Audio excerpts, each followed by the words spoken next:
Update 1. For everyone who is asking, now that I've had some time to think about it and spoken with my father, I know how many times Kevin and Mom have neglected me over the years, and I've just let it happen. I remained silent, thinking things would change, but they never did. It's difficult to accept, yet I let myself be pushed aside for their convenience. Now, thinking back, I can't believe I put up with it for so long. For example, Kevin frequently strained my relationship with my father.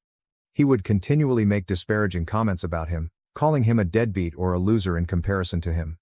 Kevin believed my father was not a good spouse to my mother, and as a result, he felt he had the right to criticize him whenever he wanted. Mom never asked him to stop.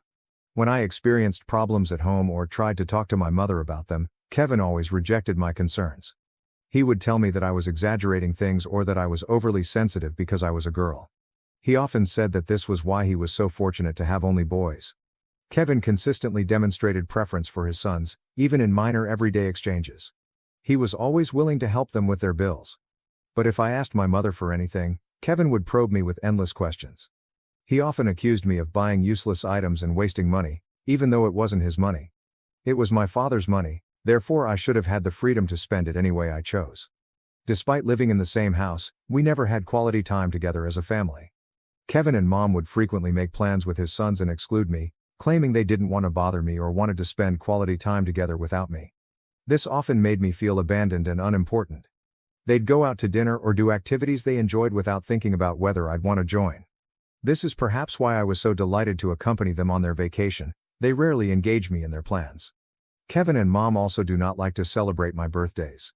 They usually tell me that since Kevin's sons don't make a big fuss about their birthdays, I shouldn't expect much either. It's as if they assume I don't deserve particular attention simply because it's not their style. When it comes to gifts, I constantly wind up with stuff I don't like or utilize, as if they didn't think about what I genuinely appreciate.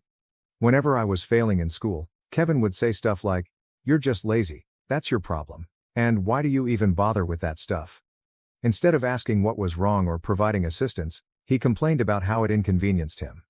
Mom, on the other hand, would remain mute, offering no words of comfort or support despite knowing how badly it affected me.